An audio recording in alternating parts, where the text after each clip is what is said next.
Hi there, folks. My name is NovaWing24, and welcome to another episode of the Three Grumpy Simmers. The first episode, in fact, for 2021. Yes, I know we're a little late, but, we got there. We got there in the end.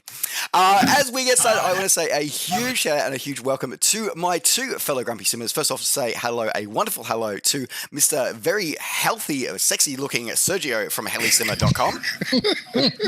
Don't make this a review video now. No, sexy boys. Oh, Jesus. Oh, man. I'm going to regret this. Don't we all? And, of course, hello once again to our purple hat-wearing Tomcat aficionado, troop embarkation working, Drew BelGeode. Thank you, Eagle Dynamics. It's only been, 2 years since Troop Embark has been broken and you finally fixed it. Hey. So everybody's been waiting for that Huey video that I've been working on for the last year. Yeah, it's coming soon. Is it 2 more weeks? 2 more weeks, yeah. First, I've got to get the first look video that I recorded tonight done, and then we'll work on the other one. The best part is that everybody was going bananas about the clouds and how the clouds look amazing and the visuals look great, all this stuff looks all right. And then I'm like, the guys will actually get on board. And all we got was this, the troop embarkation is working. Anyway, all right, so, of course, we are here. It is 2021. It is a new year, and there has, of course, been a lot happening already. Not necessarily the crystal ball that perhaps we saw. We'll have to review that a little bit later in the year, but things have, of course, been evolving in the sim world, and it is probably a good time for us to have a look at the sim still of the hour, which of course is the behemoth that is Microsoft Flight Simulator. And we wanted to have take a pause, take a moment to have a look at the state of the sim and to see where it's at and see what's happening and where it's been and where we might seem to think it's going, some of our inspiration and some of the things that we're seeing and observing. So we were going to do a little bit of a dissection of some of the events, some of the battle rhythms, and some of the maybe even some tips of how we can all improve our experience for that. So I'm sort of going to throw sort of first over to you, Sergio, just to say what's your highlight of the year so far when it comes to Microsoft Flight Simulator, and perhaps not even just the sim, but also our greater community that's surrounding it. Yeah, well, it's actually the community, and it's actually the fact that people and developers are jumping on board, not as fast as I would like, but I think that has to do with the fact that the actual platform is not fully ready for prime time. We hear a lot of developers complaining about the SDK and complaining about the lack of communication from Microsoft most of the time.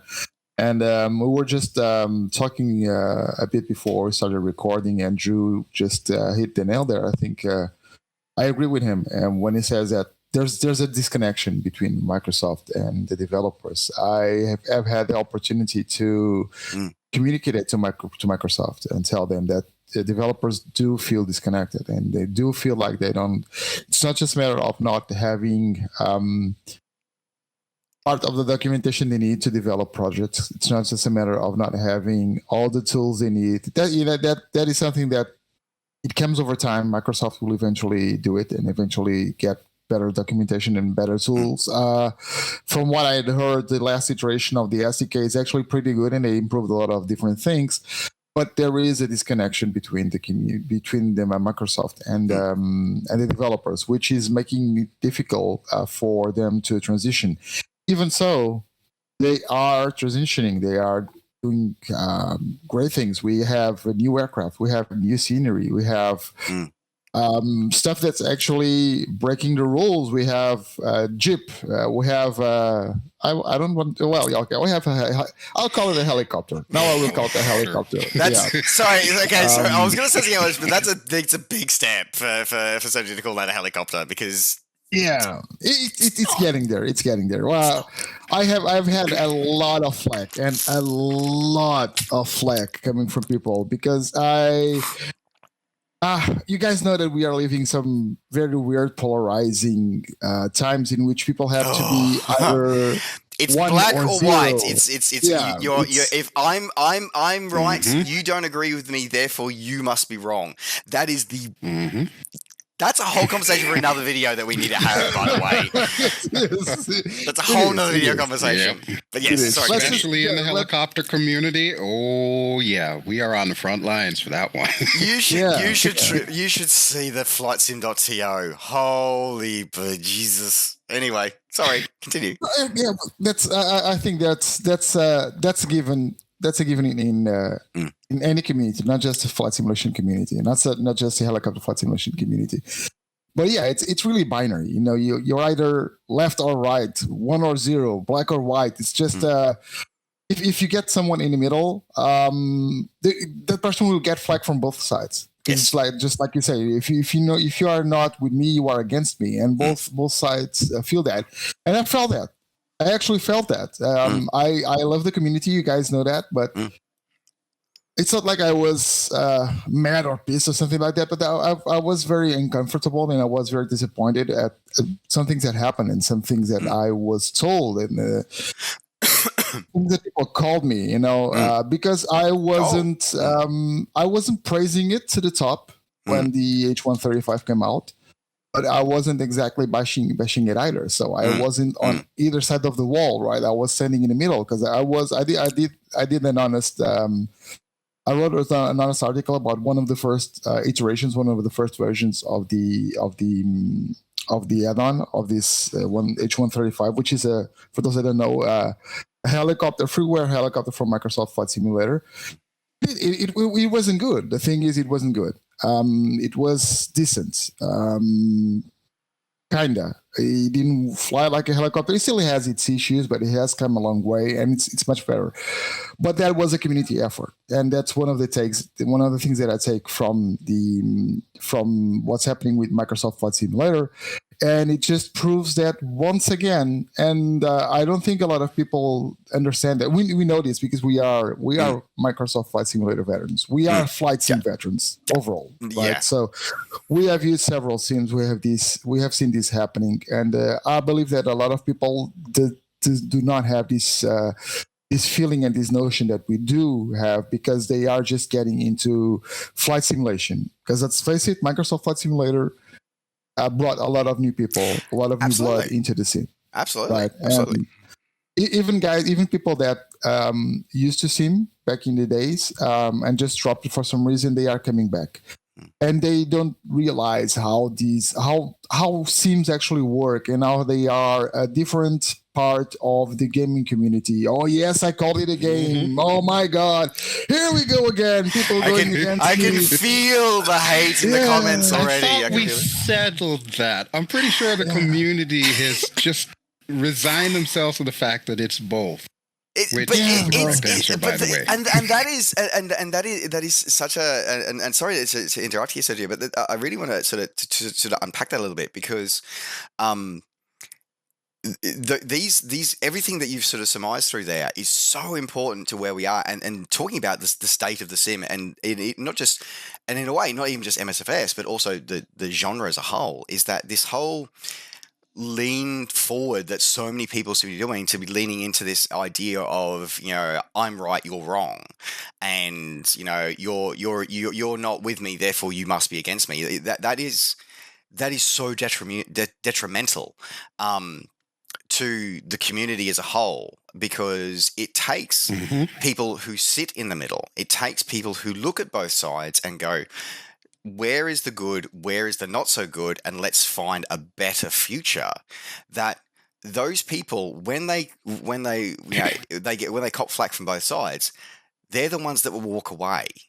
Because and I think that's really interesting that you sort of highlighted so there, Sergio, that you know when you looked at the 135 at the start, and as I did, and I couldn't bring myself to write a review on it because it was that bad.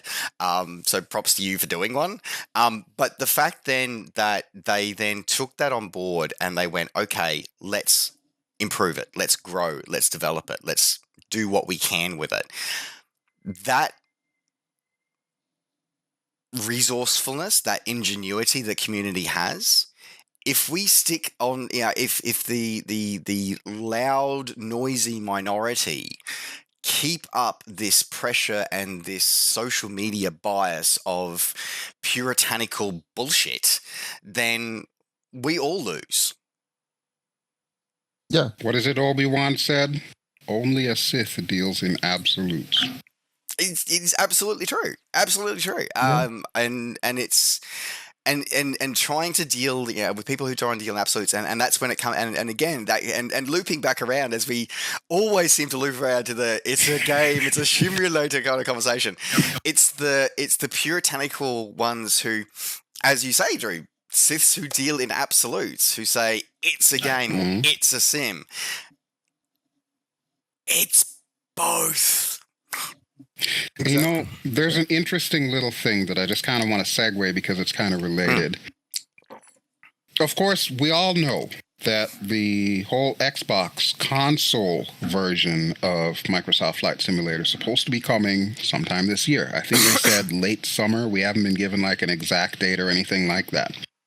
So, of course, you realize that that's going to mean there's going to be a huge influx of people who are not only not hardcore simmers or whatnot, but know pretty much nothing about flight sim except the fact that they see it's a really awesome looking thing and they want to try it. So we need to be prepared for a lot of that coming into the community. And it's not necessarily, people that want to be like, playing LOL or WoW or something like that. They're genuinely interested in it, but they may not want to delve as deep as, say, Joe Schmo, who has to have his SIDS and stars in order to, get in the Airbus and fly everything by the numbers. There's going to be a lot of people coming in there. They're going to be asking a lot of questions, and especially as the sim starts to get more fleshed out with other types of vehicles like helicopters and so on and so forth, we're going to find ourselves inundated with people who are playing this sim light, which is still the same sim. Yep. And I'm sure we'll still have the same features. It'll just be a kind of a different mindset for them. And even more to the point, I was having a conversation with another content creator friend of mine, Jose. You may have heard him, the VR pilot. Yep. And he was mentioning a buddy of his that actually does fly real F-16s. And this is in Homestead at the Air Force Reserve Base that they have down there. He's actually looking forward to doing Microsoft Flight Simulator. But you know what he said? He's actually thinking about getting Microsoft Flight Simulator for Xbox. He's not even thinking about the prospect of PC. Yep. He does this kind of stuff for a living. He wants something where he can get into the sim, it looks realistic, and he can just fly around for fun. He can do all the things that if he did them IRL, the FAA would be on the phone going, hey, I've got a number for you. So, yeah, and that, exactly. And that right there is a common thread I've heard from many, many people who do fly in real life. They fly in their sims at home, not to do it for work. I mean, yeah, some do, okay, and props to them, but the vast majority that I've talked to don't. They do it to do all the things they're not allowed to do when they're at work. And it's and that's something that and again we've talked about this ad nauseum, is that when we have all these people coming in, and I really truly see that MSFS, whether it be PC or Xbox, but Xbox I think especially, is a gateway. It's the entrance. Yep. It's the entrance into a wider, larger world. It's their initial taste before they get asked the question of, does it have helipads? It's the initial sort of thing, but when they're not worrying about anything more than, what is it like to soar above the clouds? Like, what is that like? And having that taste where you have, and that's something that, and I really, and again, I want to pick up on what you said there, Drew, where you talked about how it's the sim light on the Xbox, when actually it is the exact same sim. It's just the inputs will be slightly different because it's all driven off the Xbox controller. And funny enough, if you're at home right now and you want to get a feel for what it's going to be like on Xbox, you can do it right now with the sim you have on your PC, because all you need to do is unplug all your fancy controllers, plug in that, which you'll get for $15 from Walmart. Yeah, pretty much. And turn some of the difficulty settings. Set them to what I think. What do they call it? They don't call it difficulty. They call it. I think it's accessibility. Is it something accessibility or assistance or something like that? The assistance level. Turn the assistance level to medium, not even full. Turn it to medium, and you will find this sim is beautiful to fly. It's a little weird on takeoff and landing, not going to lie. That's a little strange. It's weird with a whole test anyway. But but you can get that feeling, and it's like a lot of things. It's suspending your disbelief and go, okay, is this how you at home normally sim? Probably not, especially if you've got 3 different sets of controllers. You can see some of my range behind me. But if you set that aside for a minute and go back to when that first experience that you had of your first sim and think about that, about how you were in awe of that and how much more you would have gotten engaged if you had something that's more accessible that you can take more control over to improve your learning. That's what this does. That's what this sim does. And it really offers that opportunity. So I think that it's been wonderful to see. And Sérgio, sort of back to your point, it's been great seeing the community sort of produce content and come to life, and watching developers get on board. And actually, I'm going to give a absolute huge shout out to Lionheart Creations right here. I want to do this because Lionheart Creations is one of my all-time favorite developers. They've been developing since pre-FS9. And they have been very high quality work, but they're very much set in their ways. They will do. They basically did the things they did since FS9, and they have not changed until this sim. And with this sim, they've had to learn new skills and they had to adapt. And it's been amazing to watch this developer he put his product out to market, and it had a less than positive reception at launch. But with each version that he's put out since then, and he's up to, I think, 3.6 now, he has evolved it in ways which I never thought he was going to be able to. To the point now, he's completely redone the model. It's full git lift supported models. It's full. He's using 3D gauges now instead of old tired XML gauges. So watching developers like that have been, as I said, as high as their quality work is, they've been stuck in their ways for years, learn and adapt and grow and learn from the community as well to give us a better experience. Like, that's a huge shout out. So I want to put props to him. And he's not the only, they're not the only developer. Other developers are out there doing the same thing, but I just really want to highlight that. It was a wonderful case of a developer that was stubbornly going, no, I've always done it this way. It's worked the same for the last 15 years. It'll keep working, and then finding not anymore, and then finding that it didn't work, and went, right, I need to change, and accepting that and embracing that change. In the same way that I then want to go back and highlight that, unfortunately, we do also have another group in our community who is so stuck in the past that they want us to hold on to legacy code from FS9. Stop, please. Let us move on. Let us consign that to the annals of history and say we are building on the shoulders of giants, but we can bury them 6 feet under. It's okay. They've had their time. It's rather interesting how everything works. And we can see this happening in a lot of different sims. It's not just Microsoft Flight Simulator, which is.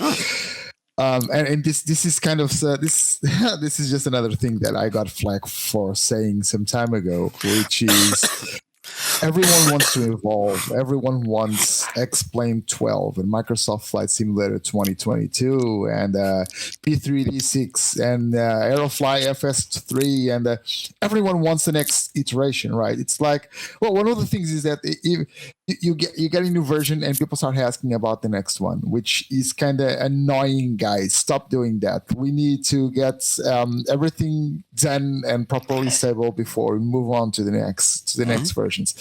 But the thing is, everyone wants a revolution and everyone wants things to get better, and I want better clouds and I want better graphics and I want better everything. And then a developer comes and say, okay, cool, I'm going to do all that stuff, and the old stuff won't work. And the community goes, oh, no! Pretty much. Guys, pretty much. Come on. Oh my God. Something to actually evolve, we need to break it, right? It's like, I want new stuff. Okay. Prepared V5, old V4.4. Holy bejesus. Yeah. Watching the community melt down over that was like, are you serious? Like, you literally have been asking for this for the last 10 years.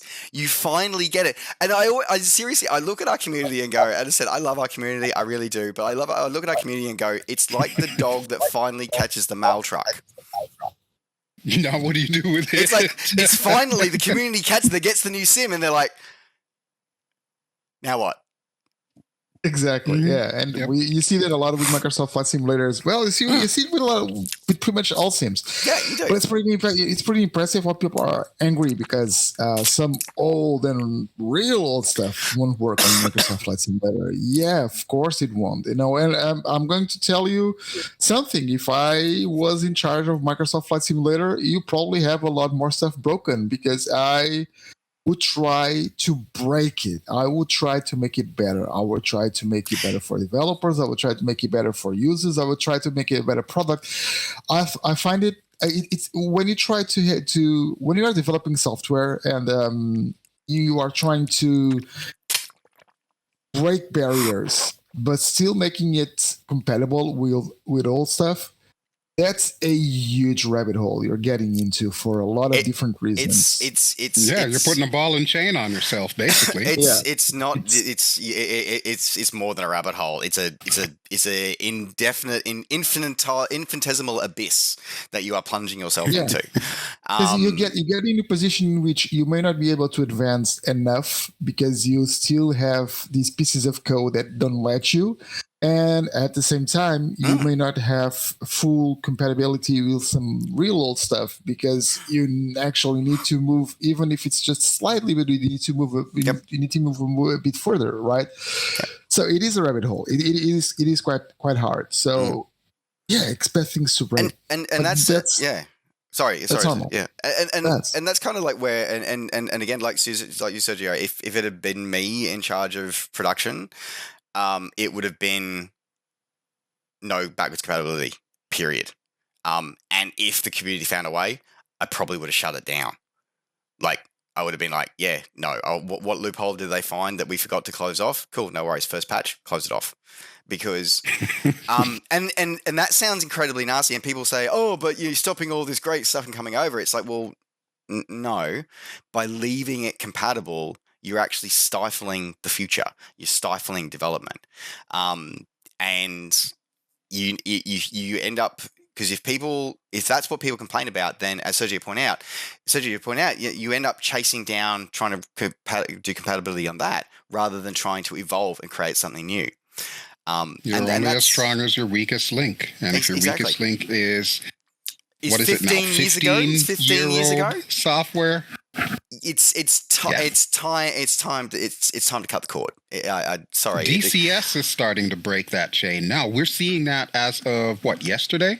When they launched 2.7, they're still dealing with legacy holdover from the old code and whatnot. But now they've got like the brand new cloud system, which some are saying puts them on par with MSFS. But that's a prime example right there. Every time they make an update, they're still beholden to the Flaming Cliffs planes. That's Lomac code, isn't it? That's Lomac code. Lomac code. They're gradually writing on top of it, and don't get me wrong, it's still getting somewhere, but it's still very evident whenever a new update comes out, and you see all these really old features that are breaking because they're still somehow being Frankenstein into the current build.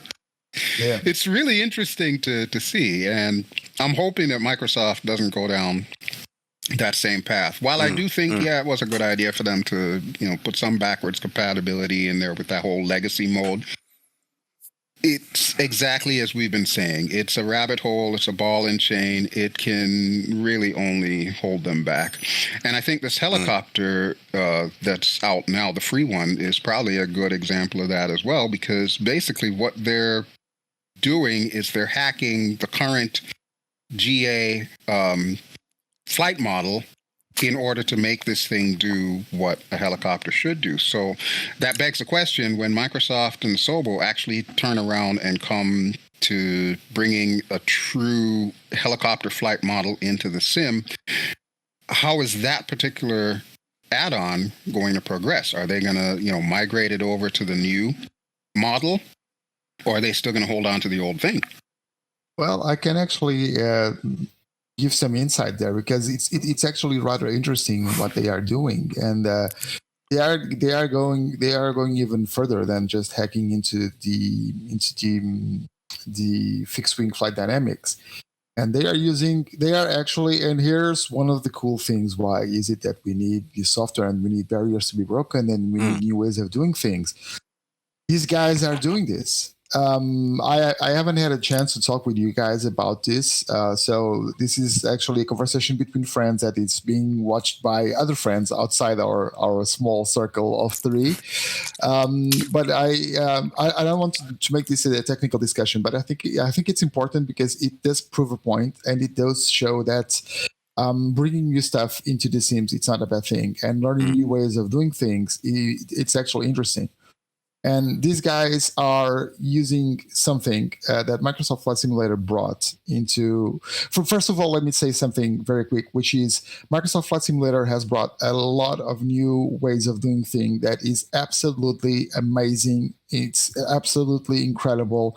And it actually, even though the old timers, the guys that are developing for Microsoft Flight Simulator for some time, from FS9 or even before that, they will find it weird and harder, because they know how to do this a certain way, so this is something new. They got to learn something new. Yeah, exactly. Right. But at the same time, Microsoft is bringing a lot of new ways of doing things, which actually build on top of skill sets that are already available on the job market everywhere. And a lot of what they are doing is based on web technology. For example, gauges can be done with HTML5 and JavaScript, and using the SVGs, which are a type of vectorial images, which is this is all web technology. Yep. And it's not like someone that knows web development will know this workflow instantly. But if you have a front-end developer and you just teach him the workflow, how is it that things are done in Microsoft Flight Simulator, everything is going to work with is the same technology that guys probably have working for the past 10 years. So it's HTML5, it's JavaScript, it's the same thing. So you can do gauges and stuff like that in systems using languages and using technology that's been available for quite some time. And the way that these guys did the helicopter flight dynamics is not much hacking into the flight dynamics. It's actually using another web technology called WASM, which is WebAssembly. And WebAssembly allows you to code flight dynamics, custom flight dynamics, and override a lot, if not all, the flight dynamics from Microsoft Flight Simulator. And that's what these guys are doing. The problem that these guys have been having from the start with the first iterations of the 135 has to do with the fact that the guy that's developing, Dave Amenta, a guy that I've been talking to for quite some time, because, I don't just say that people have done this right or wrong. I actually talk to them and actually try to help them, even if on the background. I don't need to go shout out on forums that, I talk to these guys and try to help them and give them my feedback and stuff like that. So Dave is an absolutely amazing guy. great coder. It has a lot of experience. He's the guy that developed the flight dynamics for the H135. And why is it that the H135 wasn't that good in the beginning? Was because Dave wasn't coding the flight dynamics properly, although he had done a nice job at it. Okay, he did do some hacking based on the fixed wing flight dynamics. Okay, so he used fixed wing flight dynamics as a start, and then he began to improve it. So this goes to show that when you do break barriers and you do look at these barriers as a challenge and as a new way of doing things, you can build better products. You can build different products, right? We still need Adobe and Microsoft Flight Simulator to do their own flight dynamics for helicopters. We do need to have an easier way for developers to make their helicopters without having to write their own flight dynamic system, their own flight dynamics engine, everything, that helicopters do, which is really crazy. It is really, you guys know, it's just mind-blowing the amount of stuff that helicopters do and have to, and that's subjected to so many forces. It's a bunch of parts in an oil leak going somewhere to happen. Exactly. All held together by the appropriately named Jesus nut. Exactly. Well, it's not. I'm not saying that fixed-wing aircraft don't have complexity. It does, but it's exponential in a helicopter. And you need to, if you want to do it properly, you need to do a lot of different things. It's just physics and math, and it's very complicated. And Dave is managing to do that, and with each iteration, he's getting better and better and better.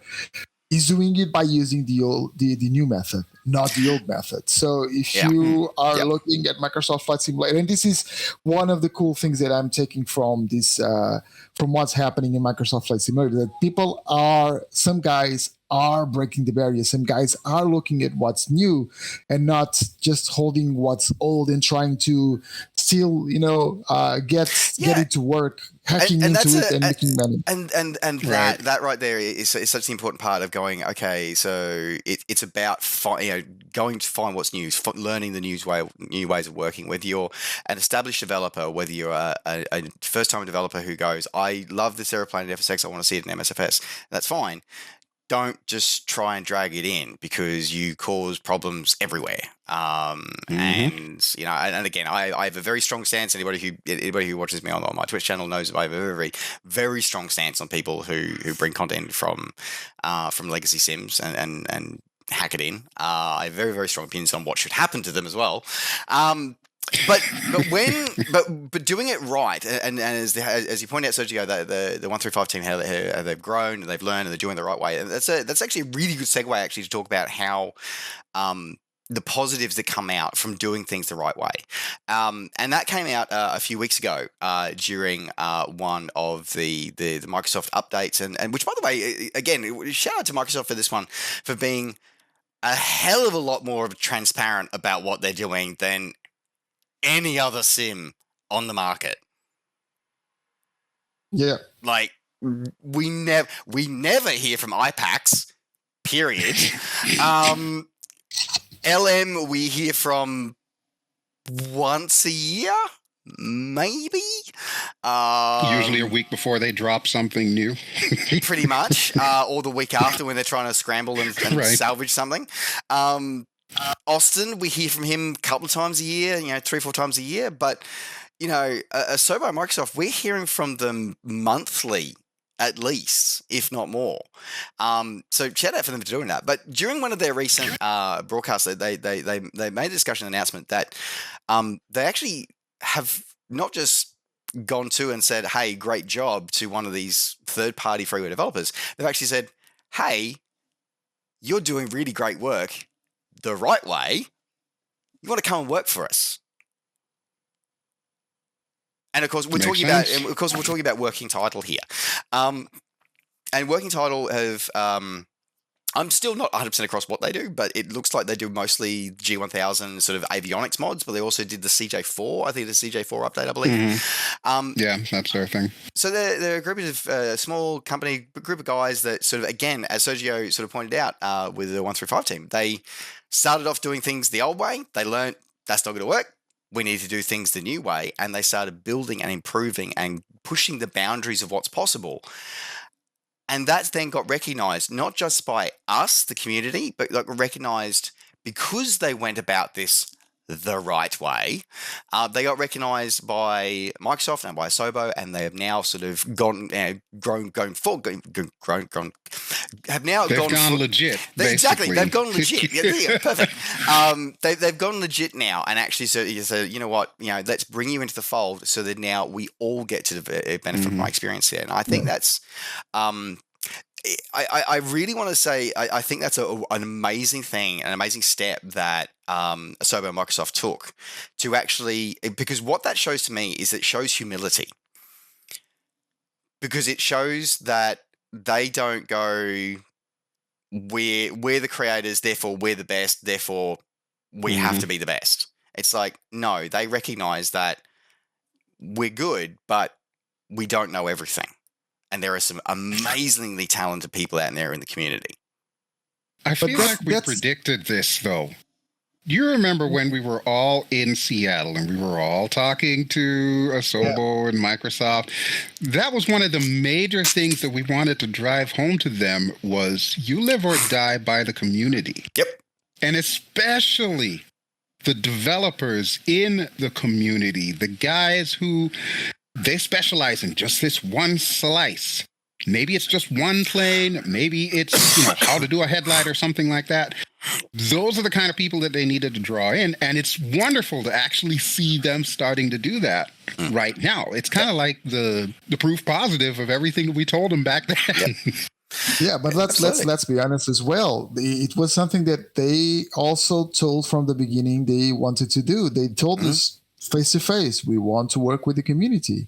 The thing is, and I think you guys know the spirit that we were taking with us when we went to Seattle, right? We already discussed it. We didn't have any high expectations. I certainly didn't, and I know you guys.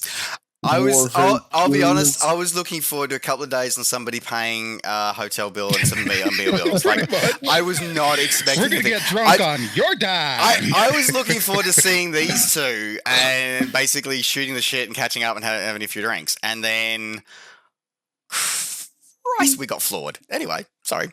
Yeah, and Microsoft did say that they wanted to work with the community. I wasn't I don't think any of us were expecting this level of compromise with the community. You can go.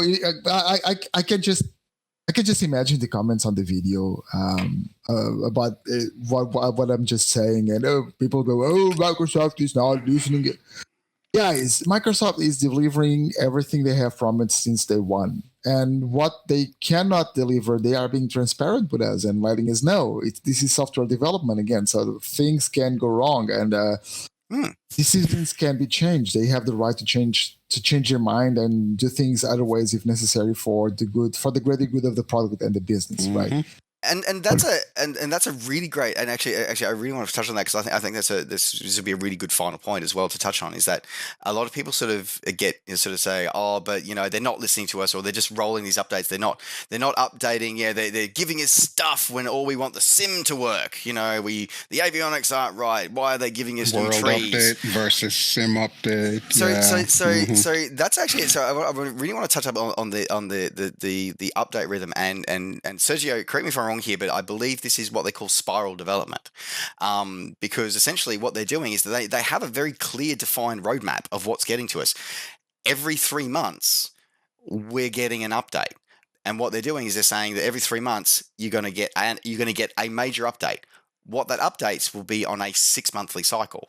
So drop one will be a sim update where you'll get major sim fixes. So, quality of light fixes, overhauls of avionics, overhauls of flight dynamics, overhauls of lighting systems, major things that happen that influence, the weather engine, major things that influence the sim.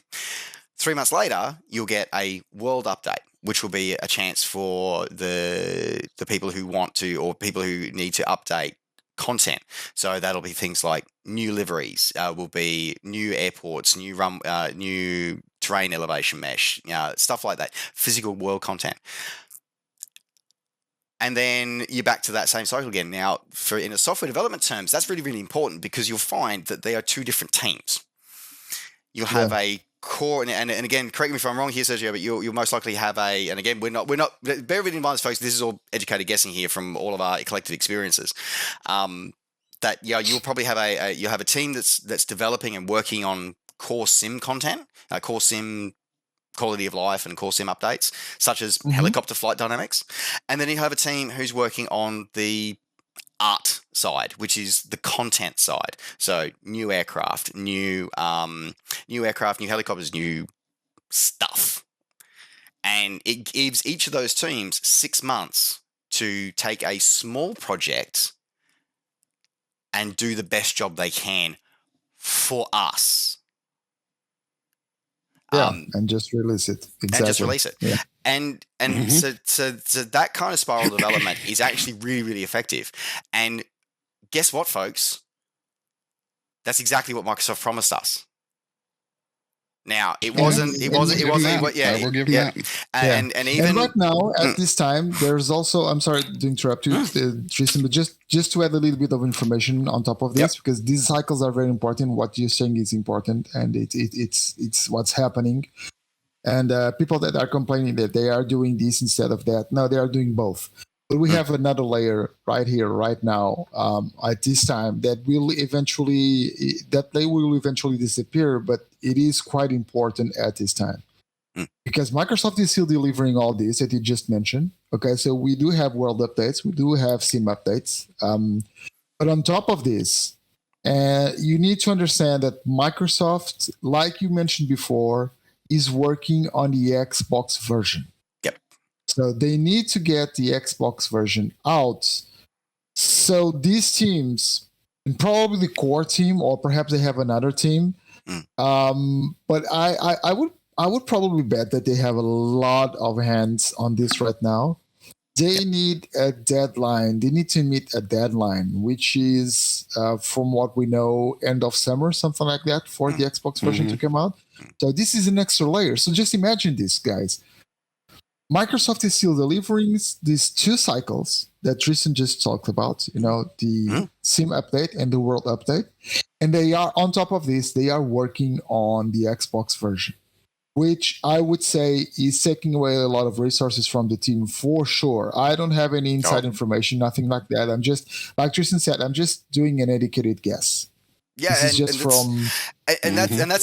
a really good point. And actually, if you read I'm one of those people that pay a lot of attention to the change log and the change notes that come out with each of the patches.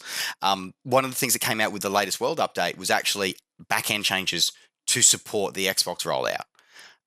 There was code cleanup. There was some, if you look at stuff that wasn't in your, between when you downloaded stuff, although we downloaded a 23, 24 gig patch, there was actually a lot of code cleaned up and stuff that went away as well. So this is being prepped ready for Xbox. And Sergio makes a really, really good point because, that is another layer that's coming that is going to be there for us in our community.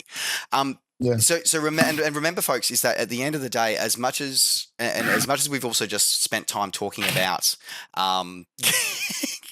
we need a VR update to Microsoft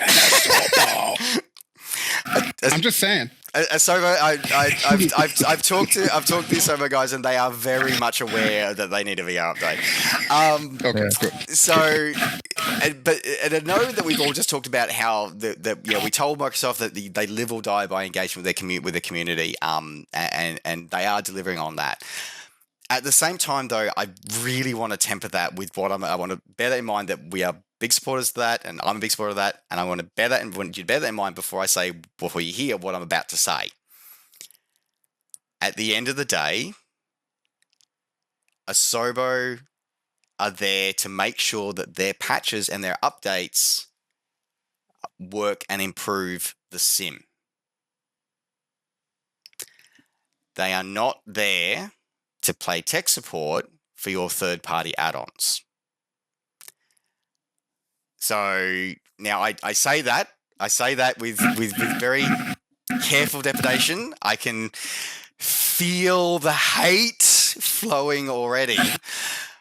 But Yeah, and there's two parts to this. There's two parts to this conversation. So the first part is that, as I said, at the end of the day, they do not owe us anything other than a base sim that works as advertised. That's what they owe us. That is the line that Lockheed Martin have used since day one.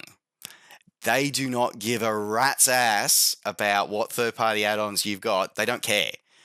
They simply, if you try and complain to them about that, they say, does the base sim work? And if you say yes, which you will have to, they will say, then it's not our problem. So Laminar is the same way. Laminar does the same thing. DCS is the same thing. Eagle Dynamics is the same. Yep. So when you do this, when you do the sim updates, when you do the world updates, before you start complaining and say, Asubo broke my sim, they're all bastards, I need to burn in hell, I'm going back to prepared. They've been ripping us off for months. Take everything out of your community folder. Everything. Fly the sim. If the sim works and loads and does everything it's supposed to do, then guess what? It's not their problem. You then put your stuff back in your community folder one at a time, or 2 or 3, 5 at a time, whatever, until you find this add-on that broke your sim. And then you go to that dev and talk to them. Okay. Now, does it sound like it's exhausting to do that? Sounds like I'm having deja vu. I just went through this week. So we're bringing this up because we respectively, in our various groups and forums that we moderate and we assist and we help out to, it keeps coming up, and apparently it's incredibly hard. So all you need to do is go click on the first thing. So find your community folder, which if you've been installing add-ons, you know where it is.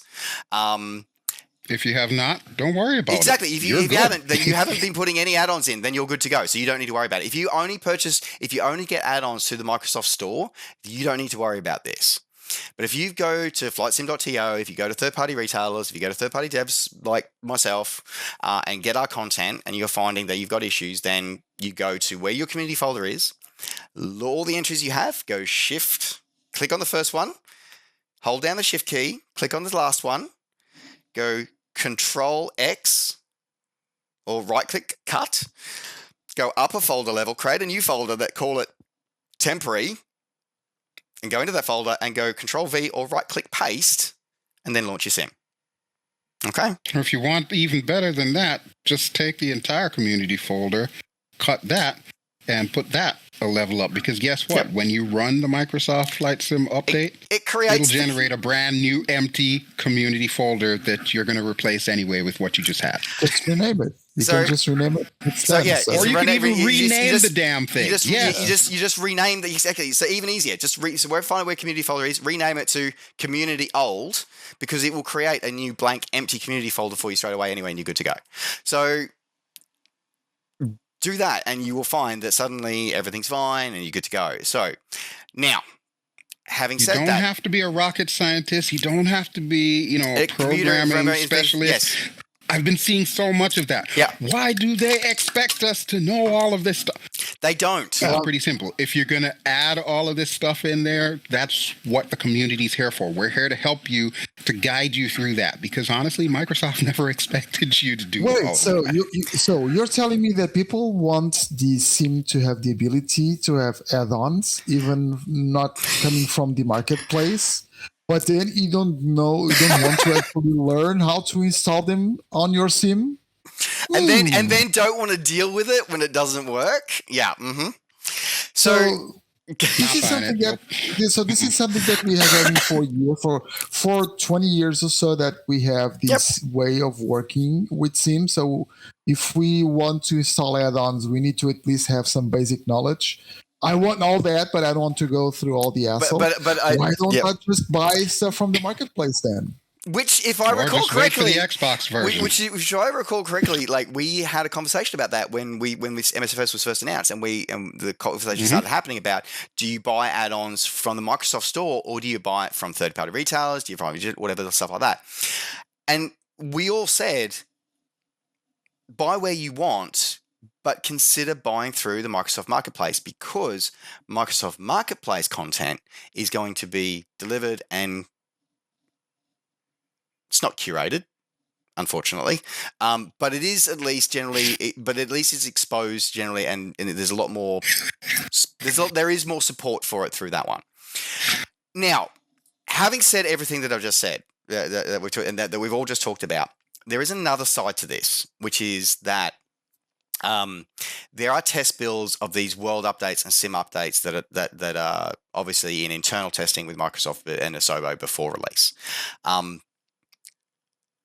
There is a need as part of Microsoft's commitment and Asobo's commitment to community engagement, where they need to be more engaging with third-party developers so that they can prepare for these updates when they roll out. Now, absolutely. At the moment, they are starting to do that. Which is good. But from the observations that I've had, and gentlemen, I'm going to take a guess and say, so I'm going to speak for you both here and say what you've probably observed as well, is that the developers who are getting access to the early builds of these world and sim updates are not necessarily the devs that need the access to it. Would that be a good way of phrasing it? Yeah, and the ones that do need access, if they get access, it's not soon enough in the pipeline. Which is why there's a big disconnect that Sérgio mentioned. Yeah. It was actually you that mentioned it before in the conversation. I just took your words, Drew. So props to you, not me. Credit when credit is due.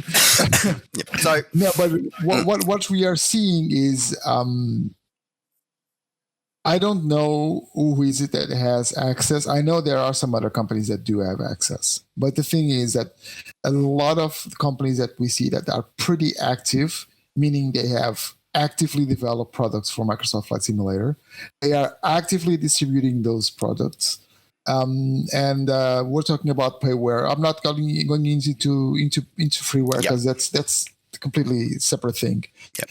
So I'm talking about those developers that actually should have a bigger commitment from Microsoft Flight Simulator, from Microsoft, in regards with support and giving them the tools so that they can keep on building and developing. And let's face it, just give Microsoft some more money as well, because some of them sell through the marketplace. But we do see those active developers complaining or saying that they don't have access to these new builds soon enough so that they can fix everything before these builds are released to the public.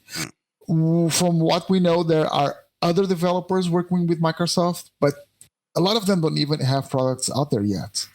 So it's kind of, I'm okay with these developers having access if the other developers, which already have products out there and they need to maintain these products and provide good support and don't have to and shouldn't have to be always running behind or lagging behind what Microsoft is doing. I'm okay with all of them have access as long as these guys that already have products out there have access as well, because these are the guys that need support from Microsoft. These are the guys that will need to have this stuff working before it gets broken, because these are the guys that in the end, if they sell more units, they're going to have more people complaining. They are going to have a bigger strain on top of them, more stress, less time to develop, or they need to interrupt their development cycle to be able to provide support to the product, and it's just a mess. It's a mess. You don't want. You can get the first impact, the second impact, but no, it gets old pretty quickly. And let's just keep this in mind. A lot of these developers are very small teams. Sometimes it's just one guy. Sometimes it's just one individual, and it's often, so it's easy enough to reach out, right? So they can get burned out really quickly because you're not spreading this work among a bigger team. You have one guy, two guys replying to support, trying to get. And then we know how the community is, right? It's not like people are going to, or everyone's going to be very polite and say, "Oh, look, this broke. I can wait a couple of days for you to fix it. So can you just please take a look at it?" You get people really angry and being very rude to you and pressing you and stuff like that, right? So that's something a developer doesn't need. You don't need guys shouting at you because something that you have no control over. And that's your code. Yeah, and that's and I think Drew, you can definitely say that that's something the DCS world community is very very much aware of. So I guess it's one of those things that where that's probably where we feel that there is an area of opportunity to grow and with that engagement, because I 100% agree that Sergio, that I think that it's less of less of a thing for freeware developers. Now, as I said myself, I'm one of the third-party devs. It's less of a thing for freeware developers because we're always going to be around anyway. It's more for those payware developers who have content. They have to have time out. I know Dino Catneo of India Fox Techo Simulations. I mean, he's one of the ones that needs to have longer lead time because he's got he's got a wide range of products already out there. So it's getting those, and he's making a direct impact on the revenue that's being generated for Microsoft and Asobo. It's a no-brainer. Why shouldn't he have earlier access? And I'll be honest with you, the whole reason why this conversation even came up is because of a post that they had on Twitter the other day, which I responded to, where they were asking the community for volunteers to be in the beta test team. And I'm like, wait, hold on a second here. Get your devs in first. Why aren't these devs already in there? Those should be your first call when it comes to beta testing. They should just automatically be in there because these guys are making money for you. I 100% agree, and I saw that tweet as well, and I 100% agree that that absolutely the front rank should always be devs that sell content via the Microsoft Marketplace, the in-game marketplace. That should be rank 1. Rank 2 is any other registered third-party dev that's selling payware content through any channel, and then you start opening up to Joe Blow public. That's where it is. And speaking of, did you see some of the comments of people saying, "Oh, we're just having to do Microsoft's dirty work for them"?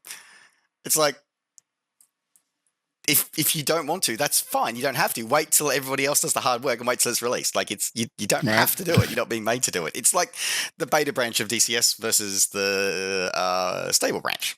Anyway, I love watching that argument on the MSFS groups because I'm just like, none of y'all play DCS, do you? It's like we all just welcome to the real world, kid. But you're saying the people, again, you're saying the people that are constantly asking for early accesses and betas are complaining because they actually have a beta program? And they actually have to give constructive feedback? Yeah.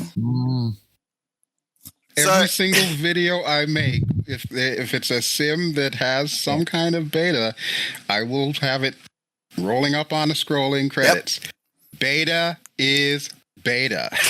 Expect bugs, report bugs. It doesn't matter what it is. Yep. That's the golden rule. If you're going to participate, you have I blame developers. I actually blame developers. I do blame developers because look, no, I do blame developers. I do blame the way we keep coming out with good ideas.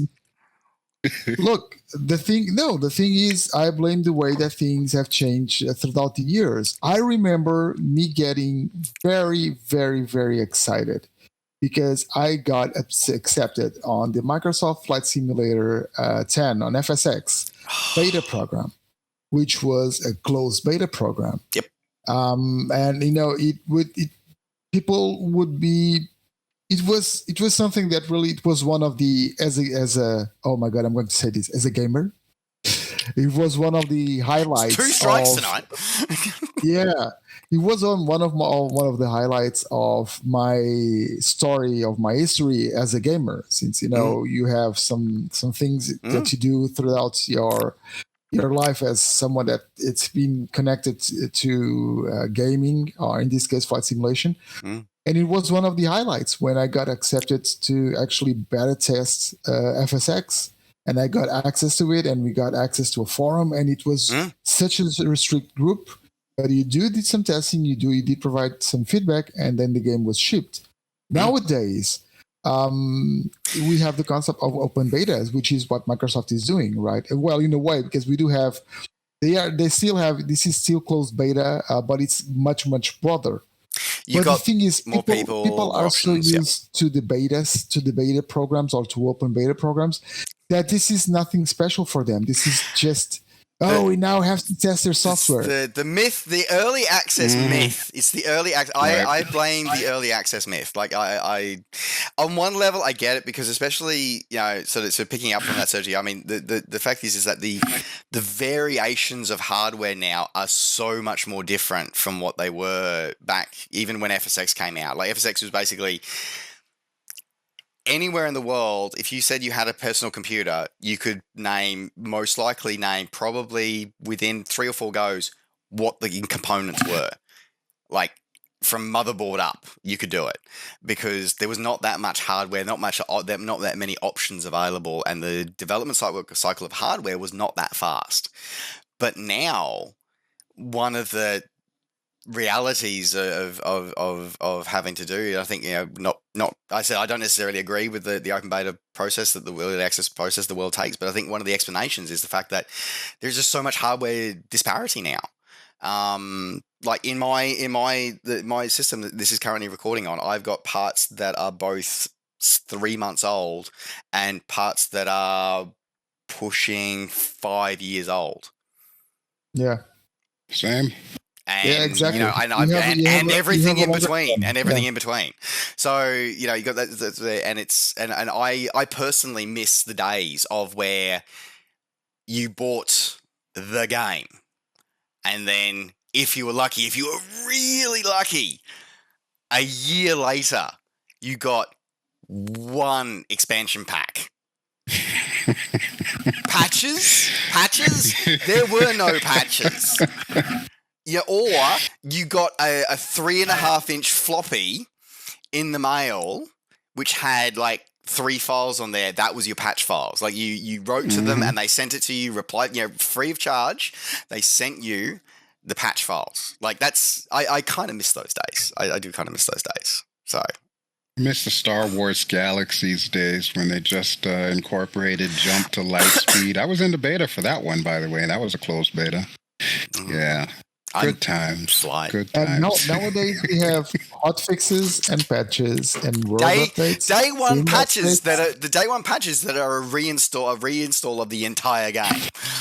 Yeah, we have world updates, sim updates, and people still complain. 20 dear God, don't even talk to me about that last world update. So the Benelux world update with Australian internet, 23.5 gig. It took me 14 hours to download that sucker. Wow.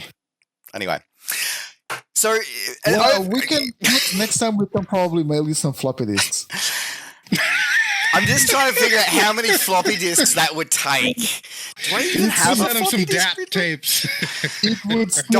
Don't remind me about DAT tapes. Wow.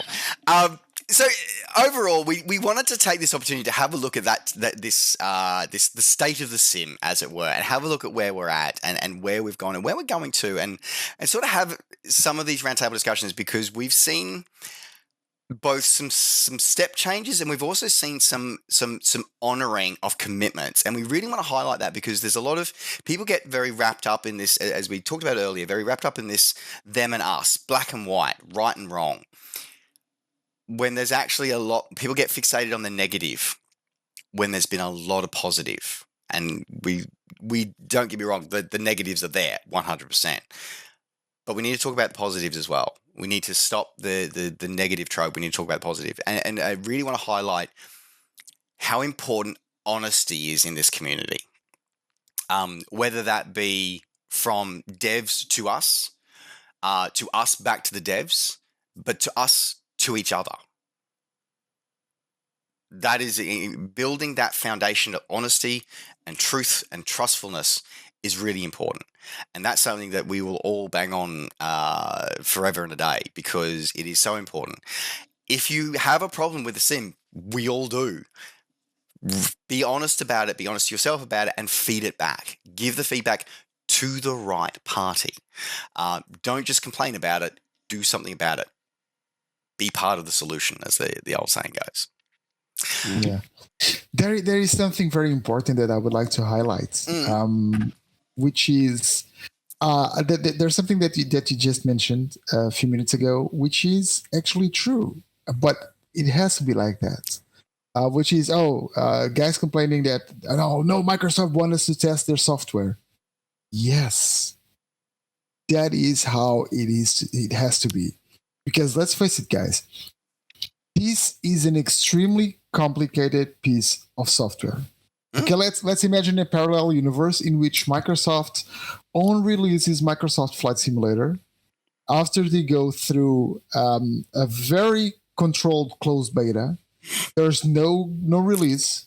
Okay, so the game is on release. No day one patches, no 3-month patches, just once a year, maybe. They are going to release the sim with the world the way they want it, flight dynamics the way they want, everything working the way they want. Helicopters added in, gliders, all the stuff that we wanted, we are demanding, and they would only release the sim after everything was in there and via a series of beta programs, of internal beta programs, with obviously a limited amount of people because they cannot control millions of people, right? This sim would not be released for another 5 to 10 years. At least. Because you would have limited testing ability. That's the fact. We would not have Microsoft Flight Simulator installed on our computers right now, and we would not have it for another 5 to 10 years if Microsoft was to wait for everything to be perfect. And as a community, are an integral part of this process. We are testing the sim for Microsoft because that's how it has to be done. And that is so true, because the other thing is being part of, as I said, I've been part of many closed beta tests over the years, is that usually, especially in the old days, is that you would be given a set of test scenarios you had to test against. These are the things that you test against. These are the things that you're testing. But we as a community, when we're involved in these closed and open betas and these bigger scales, we test things they never think of. Exactly. So think about that next time. Yeah. And it's a huge piece of software. It's pretty, 100 and something gig, 200 gig, isn't it? Yeah. Considering the size of the software, considering what you just mentioned a few minutes ago, Tristan, the sheer amount of hardware out there, the different graphic cards from not only the different chipset manufacturers, but also the actual manufacturers of the graphics card, the motherboards, everything working together to actually render and get the sim to work. It's so different from so many different ages. Like you were saying, I can have a graphics card that is 1 month old and some other part of the computer that's 5 or 6 years old, stuff like that. It's the sheer amount of hardware and software combinations. It's so big, and the software is so complicated that Microsoft is building this, and they say this from the beginning. They said this from the beginning. They are building the sim with us, so we are all part of this development. So if the next time you try to take a jab at Microsoft and you go, oh no, we have to test their software.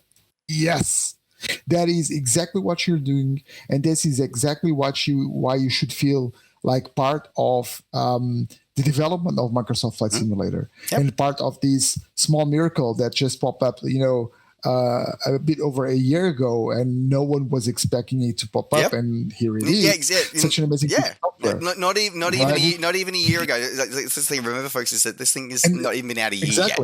And I remember like 7 months now. Yep. I remember 3 absolutely fantastic and very handsome guys saying that this was just the beginning of the road, and this is a path and stuff like that. Those 3 guys. Oh, those 3 wise guys. On that, Tristan. I know. I remember some French and Germans saying that stuff. Anyway, so folks, that is going to wrap up 3 Grumpy Simmers, our first episode for 2021. Thank you so much for sticking with us. We're a little late, but there is more coming. We also are the technically challenged Simmers, you don't even want to know what happened pre-roll. Anyway. Stop threatening the viewers, saying that there's more coming. There's more. There's more. All right, folks. So that is going to round out the three Grumpy Simmers for this episode. So I want to say a huge thank you to my other two fellow Grumpy Simmers. Thank you to you, Sérgio from Helisimmer.com. Thank you, guys. See you next episode, whatever that is. Whatever that may be. And thank you, of course, to purple hat wearing Tomcat aficionado. I love the I love the calendar in the background. I think we need Black Bunny. I don't know what month is Black Bunny, but we need whatever month Black Bunny is. We need. I'm to make not sure even that's sure that it's on this particular calendar. I generally don't look to see what the next months are, so I want to be surprised. This particular one, though, is one of the two Tomcats that was involved in the second Gulf of Sidra incident. Oh, so nice. This one has some fame behind it. Anyone who's ever played Falcon 4 and heard the vocals in the beginning, it's the pilot in Rio in that guy right there that you're listening to. That video is excellent. All right. So thank you to you. And so, Priceless. folks, don't forget to check out helisimmer.com for all your sensational, well, not sensational, but all your important, both simulation and helicopter simulation news. And, of course, don't forget to check out Drew BelGeode's channel over on YouTube for all of his exciting story adventures, particularly some coming with troop embarkation and disembarkation in the Persian Gulf very shortly. And, of course, maybe give this channel a like and a subscribe, this video, this channel, like and subscribe. Maybe, definitely. Yeah. It's just It's trying to stay on his butt here to get the marketing up for his own brand. I suck at it. I'm terrible. My problem is I'm honest. This guy is putting up with me and Drew for so long. He deserves it. Okay, just yeah. All right, folks. This would not exist without him. Exactly. The guy just goes, yeah, okay, I'll let you talk about helicopters just, to get an extra subscriber to my channel, which was me. So, hey, the helicopter mafia, you all are damn terrifying. Anyway, thanks very much for watching, folks. Take care. Safe skies to all, and we will see you on the next episode. Bye for now. See you guys.